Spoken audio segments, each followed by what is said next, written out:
participación. Sé que es un día que no tienen clase, pero han asistido, ¿verdad?, a esta actividad, así es que se ve el esfuerzo que están realizando y yo se los agradezco mucho. Eso es importante. Recuerden que todo el que se esfuerza, al final, esos sacrificios tienen su tributo. Y este es el tipo de estudiantes que queremos, que den más de lo que está en sus tareas diarias, ¿verdad? Esta mañana nos honramos primeramente con tener la presencia, ¿verdad?, acá de nuestra querida licenciada, que es asesora, ¿verdad?, de nuestro distrito. También es especialista, licenciada Miranda, es especialista también en lenguaje y literatura. Así que yo espero que se lleve, ¿verdad?, una buena impresión de estos lectores que tenemos acá en el INCOA. Este día tenemos la increíble y triste historia de Cándida Heréndira y de su abuela desarmada. Del reconocido escritor Gabriel García Márquez, ¿verdad? Colombiano, nacido en Aracataca, a lo que hoy se le conoce con el nombre de Macondo. Macondo es una ciudad que no existe, pero por su obra reconocida de 100 años de soledad, pues Aracataca ahora se le conoce también con el nombre de Macondo, y pues es patrimonio, ¿verdad?, cultural de Colombia. Este escritor, podemos decir mucho de él, yo puedo decir mucho acá, pero la idea es que nosotros comentemos, conversemos sobre lo que sabemos de él y sobre su obra, ¿verdad? Entonces, damos por iniciado este conversatorio. Lastimosamente no pudieron venir otras autoridades, ¿verdad?, que nos iban a aportar también en cuanto a la obra, pero creo que va a ser valioso compartir esta media hora, ¿verdad?, acerca de él. Así es que los dejo a ustedes. Quizá vamos a comenzar con algunas curiosidades, puede ser de la obra, sobre algunos datos de la biografía. No me gustaría dar más datos, me gustaría escucharlos a ustedes. Así es que les dejo la palabra. Me van a levantar la mano quien quiera participar en las curiosidades de la obra. Muy bien. Vamos a ver, aquí tenemos la primera intervención. No sé si doy mi nombre, no. Sí, claro. Okay, soy Paula Pineda del segundo general A. Y pues de lo que he leído de Gabriel García Márquez, si no me equivoco, nació en 1927 y murió en 2014 en México. También es importante destacar de que en 1987 le dieron un premio, no recuerdo. 1982. Pues perdón, me equivoqué, pero sí, le dieron un premio en eso de 1980 y algo. Y le dieron un premio. También, ya entrando en lo del tema de la obra, es importante decir de que los amadistas, que era el esposo de la abuela y el hijo, pues ellos son mencionados en algunas otras obras de Gabriel García Márquez, tienen otras apariciones. Y para mencionar algunas de sus obras, en 100 años de soledad sí tienen una aparición en ellos. Ok, muy bien, excelente. Es Israel Escobar, y se menciona que en la obra 100 años de soledad, Heréndira y su abuela pasan por Macondo, conociendo algunos de los personajes principales de 100 años de soledad en el transcurso de ese camino.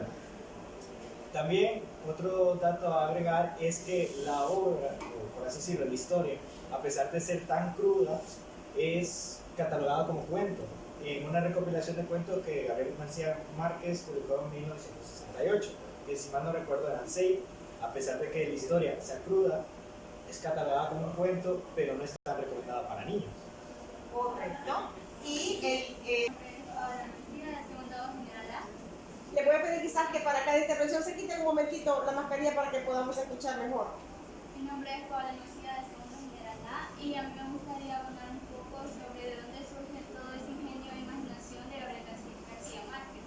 Bueno, se dice de que él cuando estaba pequeño vivió con sus abuelos debido al trabajo de sus papás, y se dice también que la abuela le contaba historias de servicios militares, de guerra, y a la vez la abuela le contaba historias y relatos así muy creativos, ingeniosos, y le brindaba mucha imaginación a él. Entonces podemos ver que parte de su ingenio e imaginación al momento de escribir viene también de sus abuelos y de su familia. Muy bien, por eso es que vemos que todas las obras de Gabriel García Márquez, él rescata prácticamente la idiosincrasia. Y no solamente la idiosincrasia del pueblo colombiano, sino que prácticamente es de Latinoamérica. Pero viene a raíz de eso que su compañera está comentando. La abuela pasaba contando la historia desde pequeño. Su abuelo le hicieron militar y él tiene una obra, ¿verdad?, que se llama El Coronel, no tiene quien escriba también. Entonces prácticamente en todos esos libros, en todas esas obras, está la vida, la idiosincrasia del pueblo latinoamericano. La obra se escribió en 1972 y se publicó a los 2 años siguientes, en 1974, y él era desde pequeño, lo conocían como Gabo, o Gabito le decían también, y él trabajó también como reportero colombiano y se ganó sus méritos también como novelista, creo que le dice, y como escritor. Ok, muy bien. De la representación del realismo mágico, Muy bien. ya que durante toda la obra, un ejemplo sería cuando Ulises toma los vasos y toman un tono rosado. Eso es porque él siente algo por Heréndira. Entonces su madre allí se da como cuenta que él está enamorado. Otra cosa sería también al punto de que la llega a prostituir con más de 100 hombres. Entonces, en la vida real, eso es un gran hilo, ya que no se puede tener esa muerte. También la forma en la que intentan asesinar a la abuela, que le dan veneno para ratas, hacen explotar el piano, tiene que apuñalarla hasta un punto en el que ya está cansado. Entonces, ahí notamos el realismo mágico. Muy bien, gracias, hijo. Luego, Andrea. La inspiración de la obra proviene de un viaje que Gabriel García Márquez hizo a los 16 años al Caribe, ya que la obra está inspirada originalmente en el Caribe sudamericano. En su viaje, él, por así decirlo, en unos burdeles que habían ahí, encontró a una mujer ya de una edad mayor y a una niña que a aproximadamente 11, 14 años él le atinaba, que es, por así decirlo, la mujer la prostituía y le estaba dando así a los hombres. Y la niña no hacía ni cuenta de qué es lo que estaba haciendo, simplemente le hacía caso a la mujer. Y él llegó, por los rasgos de las dos personas, a asimilar que era su abuela. Y de ahí vino la inspiración de él a escribir la obra, ya que no se quitaba la idea de la cabeza de que alguien podría hacer algo así. Muy bien. Fue un episodio que para Gabriel García Márquez, a la edad de 16 años, fíjense la misma edad que tenía Ulises en la obra, dice que fue impactante ver cómo una mujer adulta prostituía a una niña. Sí, como dice Israel, de entre una edad de 11 y 14 años. Entonces dice él que se dijo, si algún día yo escribo, voy a llevar esta historia. Voy a escribir esta historia. Barrio del segundo técnico A, y también quería aportar un poco sobre el movimiento literario que es del realismo mágico, que ahí en la historia se ven bastantes características de lo que es el realismo mágico, porque el autor es omnisciente. Bueno, el narrador es omnisciente, porque él solo empieza a narrar todo lo que pasa, pero digamos que no tiene ninguna intervención con los personajes. También no nos ofrece ninguna explicación de los sucesos sobrenaturales que ahí suceden. Por ejemplo, lo de las naranjas vivas, también de la... En vez de decir que la abuela tenía sangre, digamos tenía una sustancia viscosa y verde también. También el estar dormido y seguir caminando, diciendo cosas, entonces eso es un delirio. Y también los peces que flotan sobre el aire, también las líneas que no tenía Heréndira en la palma de la mano, que ahí también se ve un mito que tenemos, que si no tiene líneas en la mano es porque no tiene destino también. Muy bien.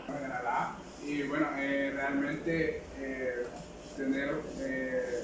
para poderle entender al inicio es bastante complejo, ya que si no hay una comprensión lectora del todo, como el inicio del viento, no se entiende, o sea, cómo inician los problemas. Incluso en la guía de preguntas te dicen eso, por qué o a qué hace referencia, pero más adelante explica de que cuando ella se queda dormida, el candelabro queda con el fuego, entonces el viento hace que se incendie todo. Entonces el problema sí tiene lógica lo que inicia como el por qué.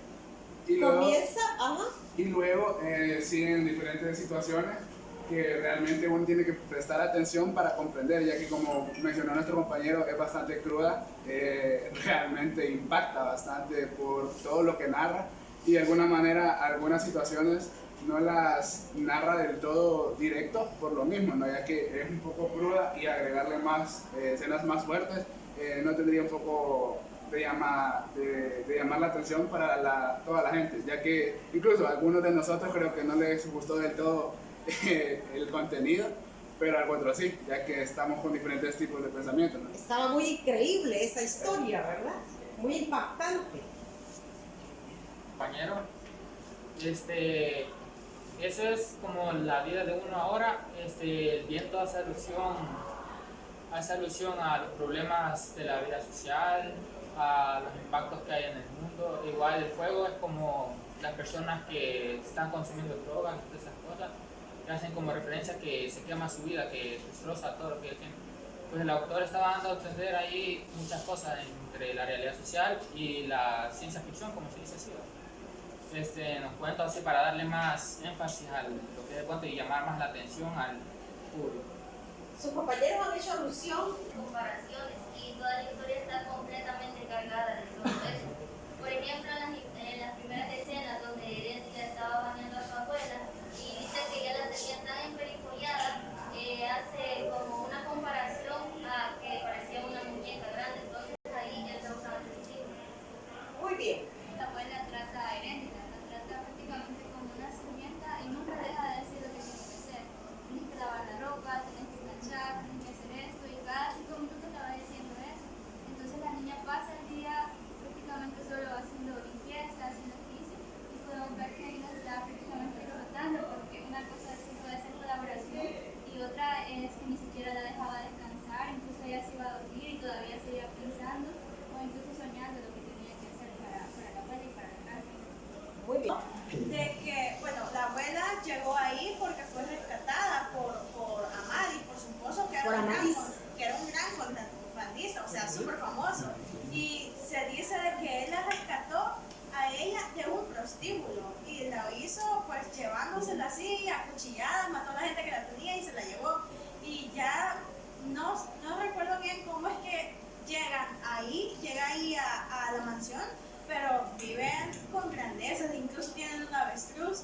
Entonces ya de ahí, en eso de que pues ella tipo tuvo su niño, tuvo al otro Amadis con su esposo y de Amadis pues nació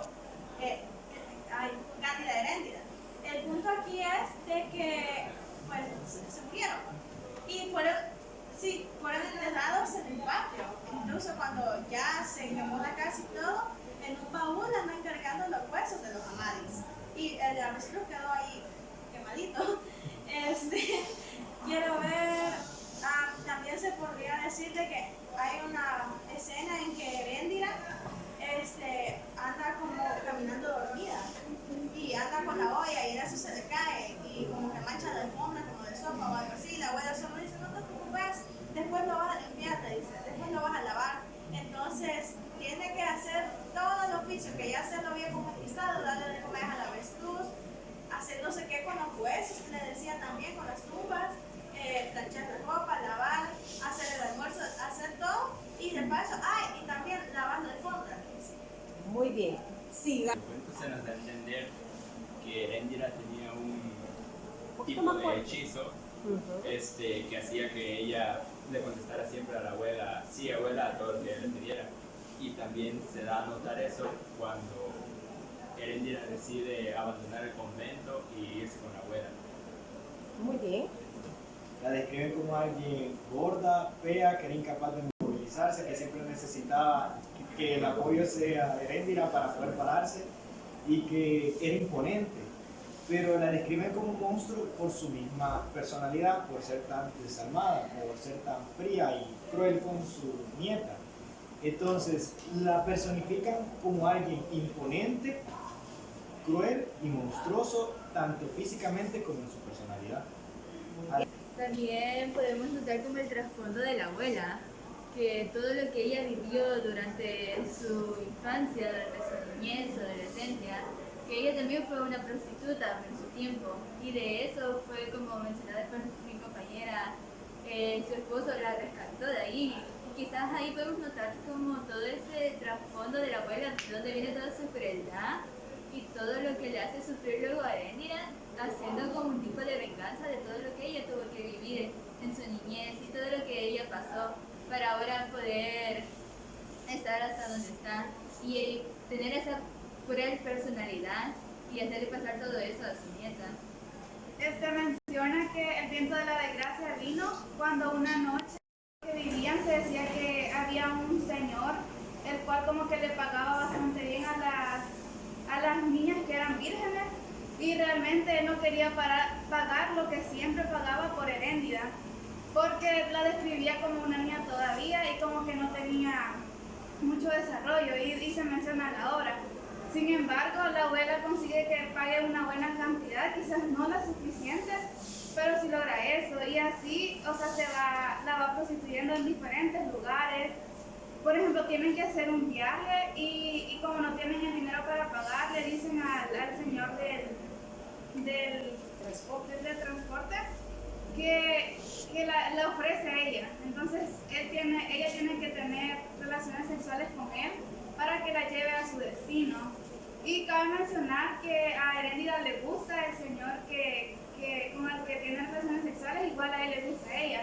Pero no pasa eso, sino que solo fue como que atracción del momento y él tuvo que continuar como el camino por el que la abuela la llevaba. Muy bien. Con el carguero del camión fue que tuvo que pagar todo lo del viaje, el transporte de los muebles, entonces hizo amores de a 20 pesos con él. Entonces después él quiere llevarse a Heréndira por voluntad propia, pero la abuela le dice que no había ningún problema, solo que tiene que pagar la deuda que Heréndira le debe a ella. Pero como él no tenía la cantidad que ella quería, al final se tuvo que ir. Y ya después la abuela y Heréndira montan como un tenderete y hacen un refugio. Y la abuela empieza a embellecer a Heréndira para comenzar, digamos, para empezar a prostituirlo. Y después dice que el primer cliente, que se podría decir así, que estuvo fue un cartero que pasaba por ahí. Entonces la abuela le dijo que echara un vistazo dentro del tenderete. Y ya cuando vio a Heréndira, la abuela le dijo la cantidad a él. Pero como al cartero no le alcanzaba, la abuela le dijo que le hacía una rebaja con la condición de que él hiciera correr la voz por todas partes. A lo que él dijo que lo haría hasta el otro lado del mundo. Cuando se está desarrollando todo eso de camionero, del transporte y del cartero, la abuela menciona bastante a los contrabandistas. Ella quiere encontrar unos contrabandistas para generar más dinero, pero todos les decía, señora, los contrabandistas no existen. ¿Por qué? Es una crítica social a que los contrabandistas los hacen invisibles. ¿Por qué? Porque la gente en la vida real ignora tanto el narcotráfico como estos temas de corrupción. Entonces, se hacen invisibles los contrabandistas porque en la vida real, tanto los medios como nosotros mismos ignoramos a veces lo mal que veamos o algo que no es ético. Entonces, ella menciona bastante los contrabandistas aparte porque su esposo también lo fue. Entonces, ella sí sabe que existen y siempre lo buscó, y de hecho Ulises, su papá, era uno de ellos. Muy bien. Lo identificas tú en la obra. Bueno, yo veo que la corrupción política se ve porque el senador Onésimo Sánchez le promete muchas cosas a las personas, así como varias personas que se postulan para ser presidentes o más o menos así, le promete bastantes cosas a la gente, pero al final lo único que hace es como robarle dinero. Eso sería como una corrupción política. Y también el hecho de que como a Heréndira se la llevaron a un convento, después cuando la abuela la logra sacar de ahí, necesitan protección para que no la vuelvan a molestar en los viajes que hacen ella. Entonces ahí también se ve la corrupción política porque él sabe que es algo malo, pero con el hecho de estar con ella se lo da nada más por así. ¿El qué le da? ¿De qué le da? Le quitan a la niña porque es menor de... Heréndira es la que se ofrece a él. Vamos a ver, ¿alguien más me gustaría que me cuente algo de eso? ¿Sí? ¿Cómo se ve esa corrupción política de la que nos habla Andrea? No sé si los demás lo han visto así. Sí, otra parte de la corrupción se puede dar cuando mayormente Ulises ayuda a escapar a Heréndida, ya que ellos se van lejos, pero la abuela contacta a la policía para que los busque y todo eso, y la policía hace lo posible para recuperar a Heréndida, más ayudar a Heréndida no lo hacen, ya que ella sufre de explotación, se puede decir, porque mayormente es prostituida, pero los policías y nadie hace nada a cambio para ayudar a Heréndida. Pero cuando ella se escapó, vienen los policías y la agarran y la devuelven ahí mismo, y ahí es donde hasta más prisionera la tienen porque le amarran una cadena al tobillo.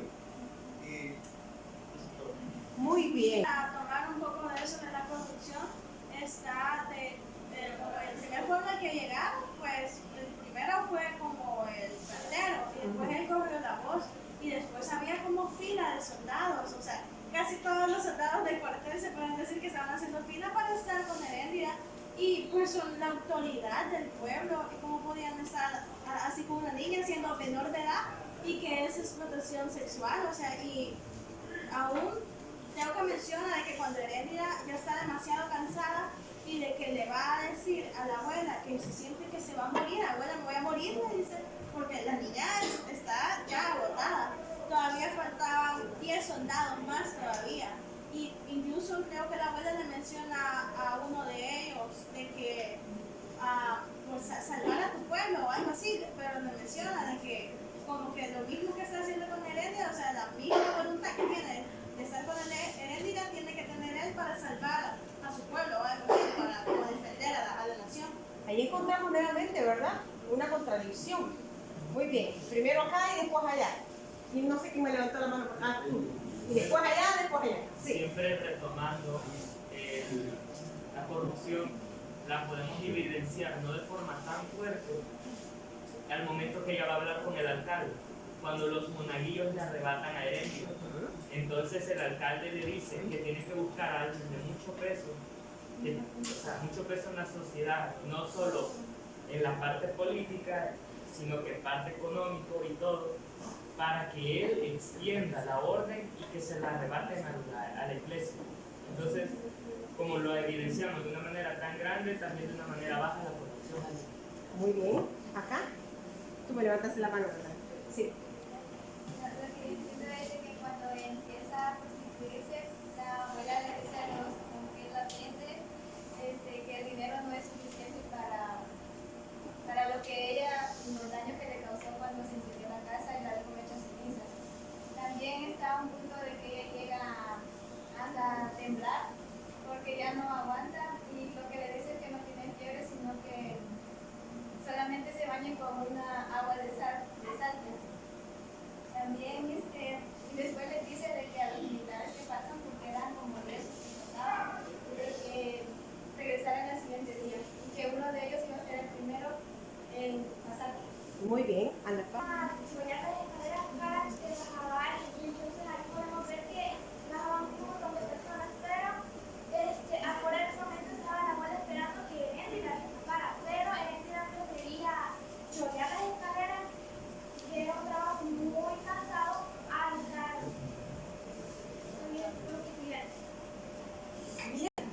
Pero dice que la niña no se sentía tranquila ahí. Ella quería estar ¿con quién? Con su abuela. ¿Sí? No sé qué podemos hablar de eso, pero antes me levantaron la mano allá, después aquí. por acá, de que cuando la abuela llega y pide ayuda a los oficiales para que le ayuden a atrapar a Heréndida, que se ha escapado como dices, pues ellos se dirigen en un camión, y a la par de ellos podemos observar o leer que pasan a la par un montón de contrabandistas, e incluso los policías les preguntan si vieron pasar a un camión lleno de pollo, y entonces los contrabandistas hasta se burlan de ellos en su cara. Ahí se puede ver mucho la corrupción, porque, o sea, los policías, por decirlo así, se hacen como del ojo ciego. Muy bien. Toda la gente ve como su abuela abusa de Heréndida. Nadie se preocupa por ella, sino que se podría decir que de cierta forma los del convento son los únicos que se preocupan por Heréndida, pero aún así Heréndida siempre es explotada en el convento porque ella limpia, porque el trabajo que ella le da es limpiar monjas, creo que ella siempre es explotada ahí, y cuando llegan a hacer bodas, los bautizos, comuniones, la abuela habla a un muchacho que era el que se iba a hacer una comunión, y le dice que cuánto le iban a pagar a él por hacer su comunión, pero ella le ofrece más, creo que no sé si son 220 pesos lo que le paga eso, y él entra y se casa con Herendia, a lo cual Herendia se casa con ella, y los del convento se dan cuenta sobre lo que su abuela hizo, y le preguntan a ella con quién se quiere ir, y ella dice que se quiere ir con su abuela. O sea que se casó, pero ella dice, yo no me voy contigo, le dice, me voy con mi abuela. Y bueno, Algo que quizás no se ha mencionado todavía, y es cómo se conoce Ulises y Heréndida. ¿quién era Ulises? Era un holandés que era hijo de un contrabandista. Ellos se habían perdido, entonces de repente llegaron ahí donde estaba esa tienda, y él se preguntó por qué todos esos hombres estaban haciendo fila. De ahí los hombres le contaron a él, y pues él fue a robar el dinero de la casa de la mamá y se fue a hacer fila también. Pero en eso la abuela de Heréndida lo ve y le dice, y como lo ve rubio y lo ve, bueno, ahí podemos ver, creo que de cierta parte de los estereotipos, ya que la abuela le dice de que lo ve tan así que no entraría ni por cientos de dólares. Entonces él se queda preguntando por qué, y le queda siempre esa intriga. Entonces ya después, cuando la abuela le dice a los hombres que hasta ahí llegó, él se entra cuando ya ella está dormida, y cuando Heréndida ya va a descansar entra y pues la conoce, ¿verdad? Entonces pues, pasan muchas cosas, y de cierta forma creo que ahí empieza como la atracción o el enamoramiento entre estos dos personajes, que después van a seguir su camino en lo que queda de la obra. De manera en que después de haberse escapado con Ulises, y la abuela la atrapó después, la manera en que la abuela castigó a Heréndida y la encadenó prácticamente a una cama, incluso hizo como una celebración, y donde decía que podían pagar 50 centavos para tocarla o hacer cualquier cosa con ella. Y entonces hay una parte donde también los que trabajan para prostitución no tenían clientes, prácticamente Heréndida les había robado todos sus clientes, y ellas estaban enojadas y fueron a reclamarle a ella, y la sacaron con todo y la cama afuera. Bueno, más que todo es necesario resaltarlo, y es que la ubicación de la casa está en el desierto, ¿verdad? Pero nos preguntamos por qué, y es que es un espacio muy conveniente para los amadizos, ya que al ser contrabandistas necesitaban estar en una parte retirada y no en un lugar muy cerca. Entonces por eso es que la ubicación de la casa se encuentra allí. Y otra parte es que si nos ponemos a pensar con el contexto de la obra y lo que relata el autor, es que el martirio de Heréndida llegó a durar casi 20 años, si nos ponemos en contexto con la obra y con lo que relata el autor. Y también se podría decir que sucedió casi en la misma época en la que la obra fue publicada. La pobreza que pasaba en los pueblos, pero ahí, en ese momento de injusticia social, es cuando surge el boom. ¡Boom!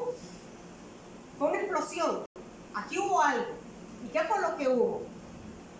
Una serie de escritores que dijeron, aquí está nuestra literatura, aquí está lo que nuestros pueblos están sufriendo. Ese fue el boom.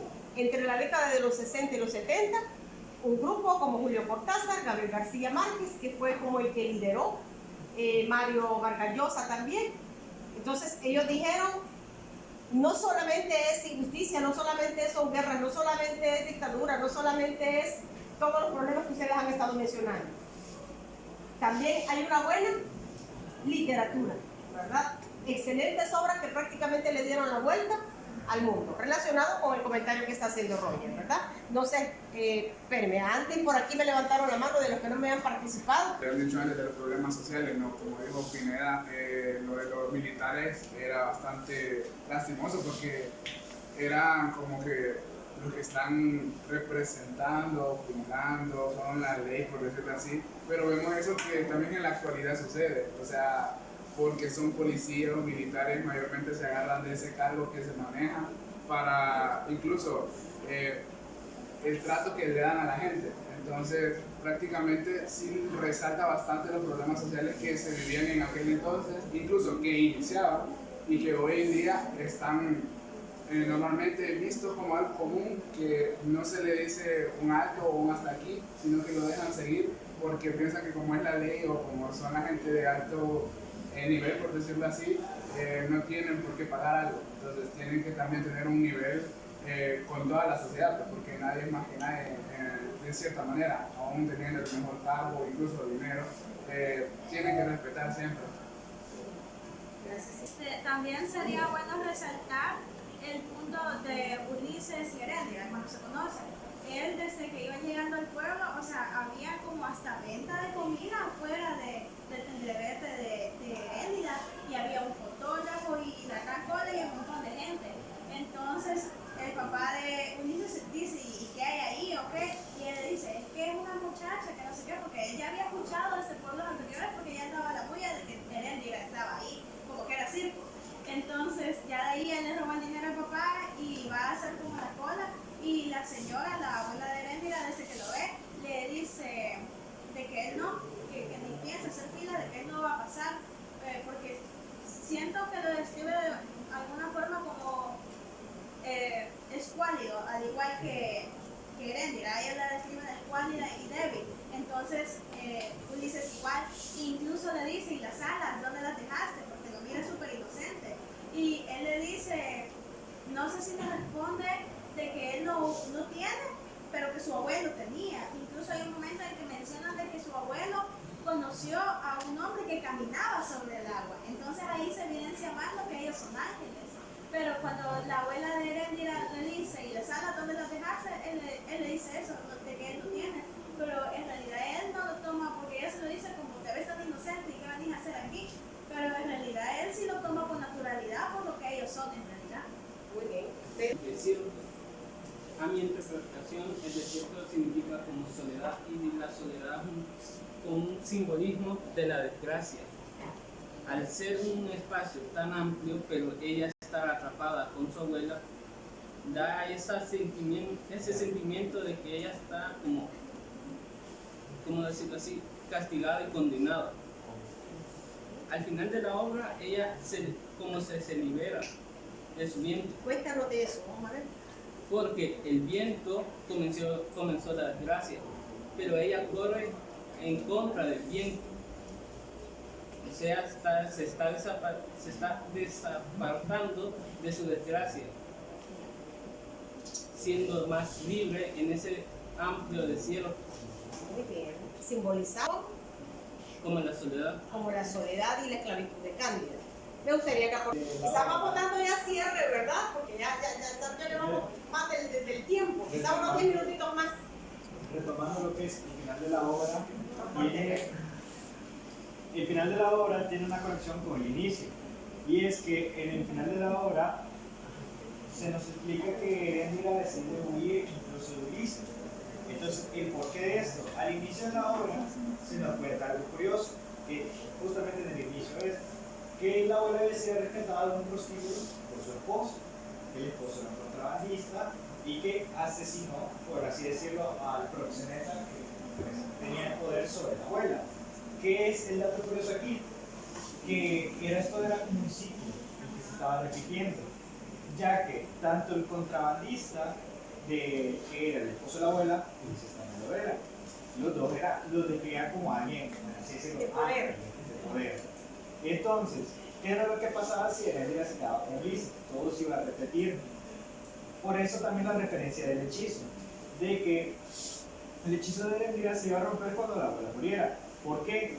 Porque la abuela tenía tal poder en Heréndira que hizo que incluso no se quedara en el convenio, porque Heréndira no era capaz ni de matar a su abuela, porque ella sí tenía el sentimiento de quererla matar, pero ella le dice a Ulises, no puedo, es mi abuela. ¿Por qué? Por la misma, por así decirlo, simbolismo del hechizo. Y agregándolo del ciclo, si ella llegase a quedar con Ulises, no iba a servir de nada porque iba a seguir el viento de su desgracia. Por eso, al final, ella corre tanto de las voces como de Ulises como del viento de su desgracia y lo rompe. no creo que era seguir el mismo ciclo. Ulises no era una persona normal, era un ser de otro mundo, y por eso es que dice que la niña corre, porque quiere dejar todo atrás. La abuela no era un ser normal tampoco, ¿sí? Y entonces creo que a todos nos hubiera gustado que Ulises se quedara con Cándida. Pero ¿qué iba a pasar con Cándida? Bueno, voy a dejar ahí, quizás los últimos comentarios. Con respecto al comportamiento de la abuela contra Heréndida, yo siento que la abuela fue muy injusta con Heréndida, ya sea porque lo trataba como sirvienta, la prostituía, pero yo siento que todo eso fue porque, como la historia lo cuenta, el esposo de la abuela la sacó de un prostíbulo. Entonces, el sentimiento al leerla ahora es que la abuela no estaba correctamente, o sea, no estaba bien mentalmente.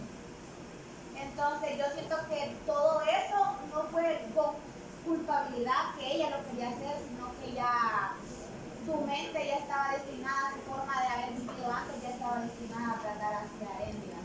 Muy bien. En conclusión, ¿verdad?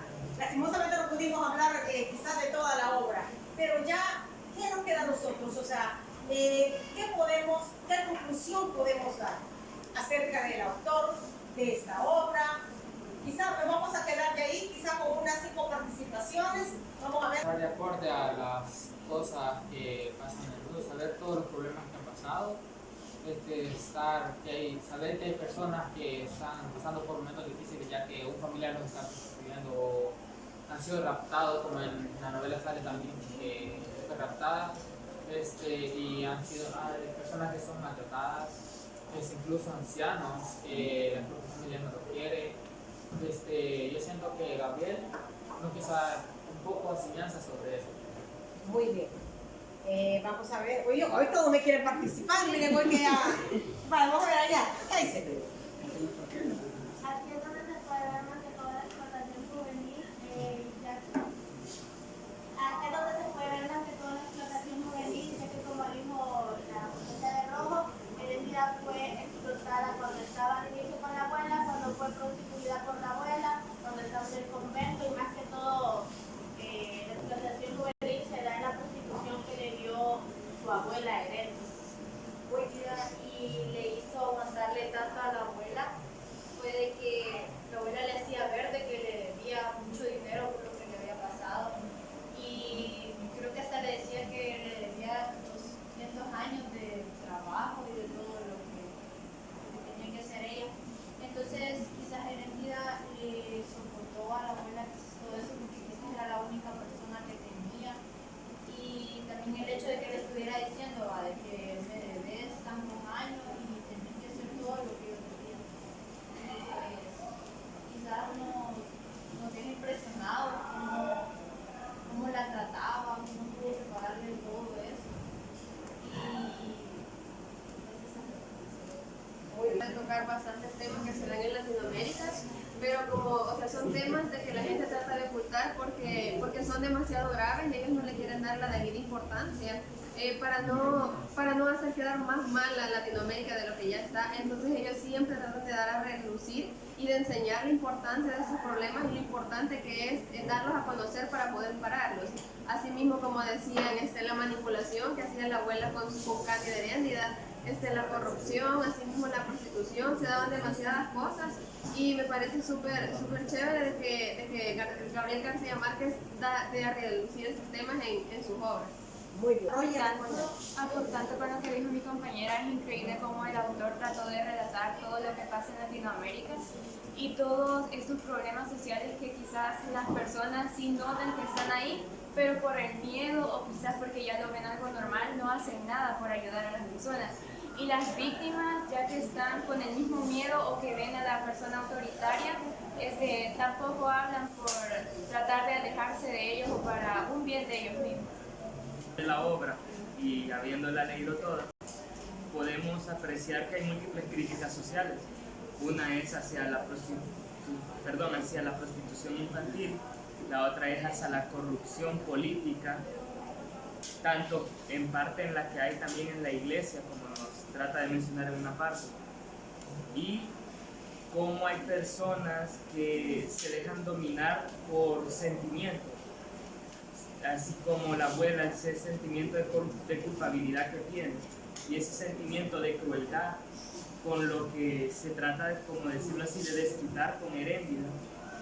Entonces vemos eso en parte de la abuela, y en Cándida vemos el odio, la envidia y el sentimiento de represión que tiene hacia todo lo que le hace sufrir la abuela.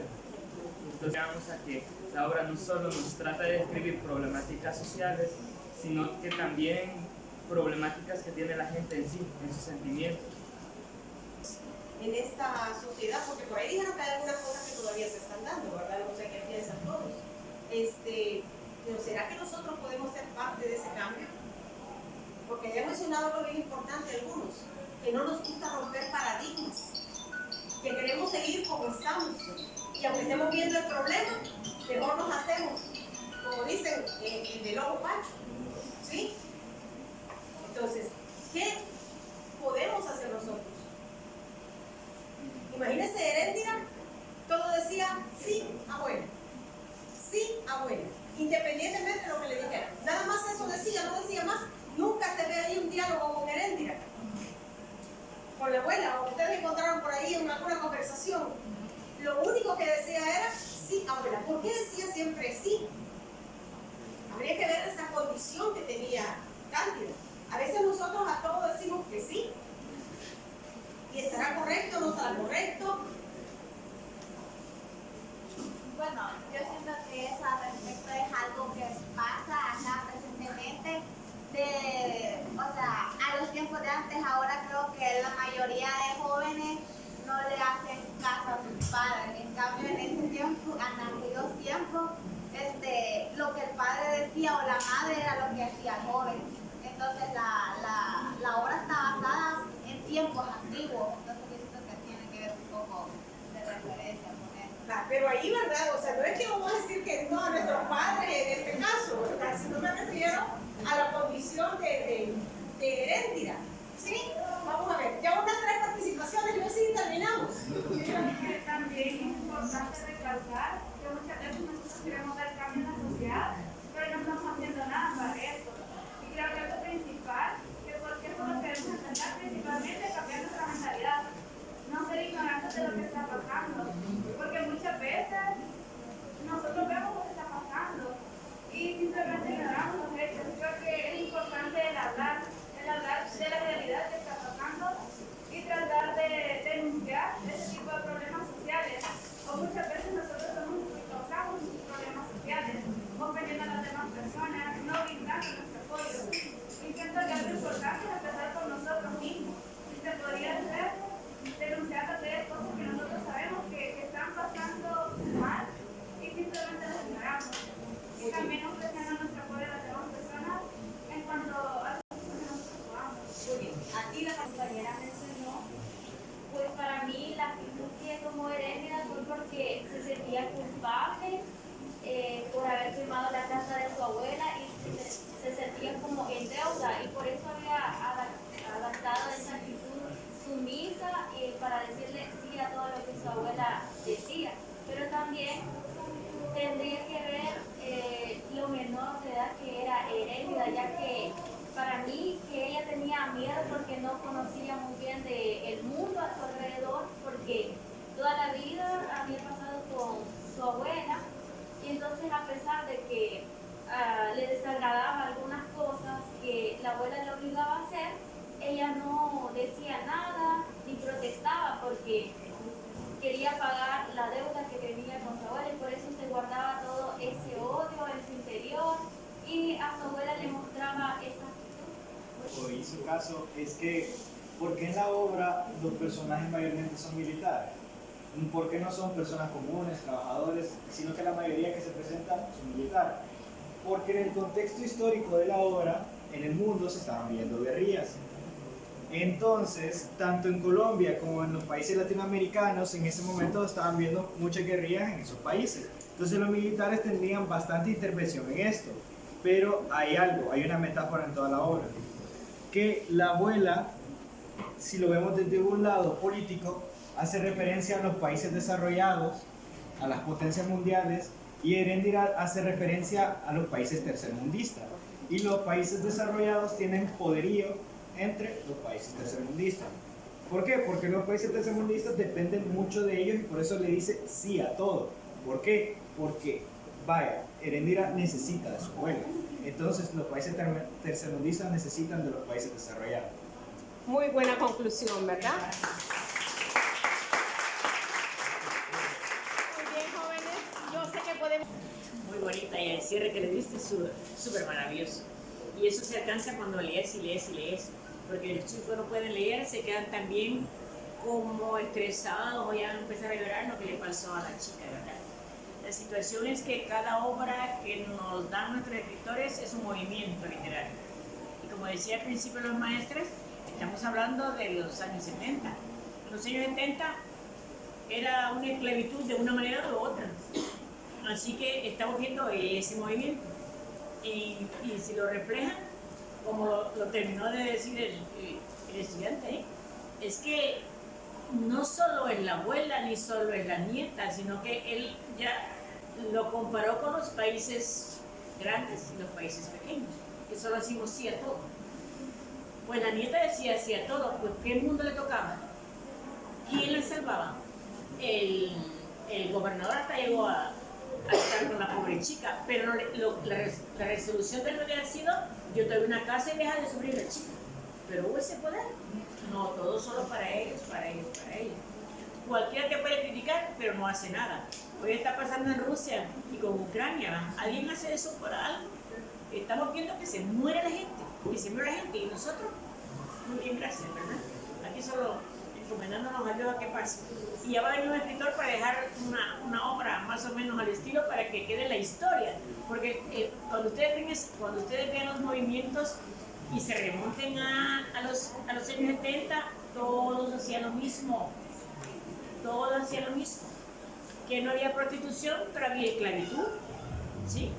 Esta es mi ahijada, pues ven y lávame la ropa, ¿no? Mira que viene mi ahijada también, ¿verdad? Eran los sirvientes sin pago. Entonces, así éramos todos, así fuimos todos. La historia está muy bonita reflejada en las obras y muy bonito aquí que van compartiendo todo eso. Ustedes han contado bien la historia. Ahora les voy a contar la historia del sufrimiento y la maldad de la abuela. Fíjense como la historia real, escrita, pero el movimiento que quiso reflejar el escritor, el realismo mágico, es contar realidades con magia. Y esa magia existió en todos los países.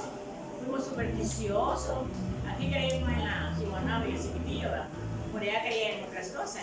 Y siempre se habla de brujería, de cosas, pero está plasmada en esas historias, está plasmada en esas historias. Y cuando surgen otras obras, también vean en qué año se hizo, de qué año es esa historia, ¿sí? De qué movimiento es, porque se refleja el movimiento. Tan lindamente los escritores han dejado la historia del mundo reflejada en esa historia. Cada historia, desde las grandes obras de la Ilíada y la Odisea, que empiezan por decir la historia de la historia del pueblo griego. De leyendas griegas, de leyendas griegas, no los mitos griegos, pero ahí empieza la literatura, cómo viene caminando con todo el clasicismo, como venimos hablando ya después del Mío Cid, ya los caballeros, pero todo en su época. Y así viene la literatura, viene por años. Pero y cuando cierra ¿cómo te llamas? Israel, pues qué magnífica idea. Y eso surge cuando ya comparas una cosa, cuando yo oigo una charla de gente está hablando lo mismo. Cuando yo hablo de la Divina Comedia, ese es otra época. Hablo de la Divina Comedia y les digo yo a muchos estudiantes míos, ¿se han fijado ustedes que los pastores están hablando de la Divina Comedia? Cuando habla del infierno, el purgatorio y todo eso. ¿Y quién inventó eso? Fue Dante el que dijo eso, pero muchos como no hemos leído, es cierto que nos vamos a quemar. Que las aguas calientes y que vamos a cargar piedra y que vamos a picar piedra y todo el castigo que dijo Dante, lo ha agarrado un pastor para decirnos a nosotros. ¿Y quién es ese pastor diciendo que nos va a castigar? Esa es la abuela, diciéndonos que todo el miedo, metiéndonos el miedo para que seamos obedientes. ¿Quién es la nieta? ¿Quién es la nieta de la abuela? Ustedes cuando creen en eso, ¿sí? Cuando se someten a eso. Entonces, ¿quién de ustedes va a ser abuela y quién de ustedes va a ser nieto? Porque aquí siempre hay una abuela y un nieto, ¿sí? Vamos a soltar de eso, pero no como una subversión, ¿verdad? Porque puede decir subversivo es sublevarme a cualquier cosa, no como una subversión, sino que como entendimiento. Yo creo en Dios, soy católica de herencia, digo a mis alumnos, porque no van a creer que no creo en Dios, pero también en ese Dios que lo tengo aquí a la par mía, que no necesita dejar diezmos, limosna y que la ofrenda, 3 cosas que la abuela ha impuesto. Y si no lo damos, nos sugestionamos. Me pasó eso porque no di los pesos, que me lo comí yo, hasta y no lo di. La sugestión de la nieta. ¿Sí? Ven esa comparación que hizo al final Israel. Ya entendimos lo que leemos. Cuando ya entendamos lo que leemos, es para nuestra vida. ¿Sí? Y en esa época todas eran abuelas y todas eran nietas. A quien más esclavizado tenía la Emily. Ahí solo está un caso, pero todas eran abuelas y todas eran nietas. En su casa siempre había una nieta y siempre había una abuela. Y lo respetan ¿por qué? Por jerarquía, porque la abuela manda. Y la nieta porque es la nieta. Y así estamos. ¿Verdad? Así que me alegra verlos cómo analizan y los movimientos como los cuentan. Y este niño es bueno para el escritor, para escribir todo eso, el realismo mágico. Desde Señores de Soledad cuenta la misma historia de un pueblo donde todos hacen lo mismo y empieza a contar la historia. Cuenta la historia de los pueblos latinos, que los primos se gustan, esto empiezan a decir el mito de Señores de Soledad, que aquelmente con primo va a tener un niño con cola de cerdo, y todas las mamás primero miran al niño que tiene cola, ¿por qué? Porque todas son primos. Pero esos son el realismo mágico, ¿sí? Las historias de García son muy preciosas. Y qué bueno que vayamos por ahí, que todos los que escuchen aprenden de los que hablan, y los que hablan pues se sueltan, ¿sí? Y empiezan a ese cerebro a pensar todos los mensajes que deben pensar. Todo mensaje es tu abuela. ¿Sí? ¿Lo agarramos o no lo agarramos? No rebeldemente, tenemos que ser consentidos, aquí hago todo eso que no caso. Así que los felicito. Mejor se arruina, ¿verdad? Gracias. Vamos a hacer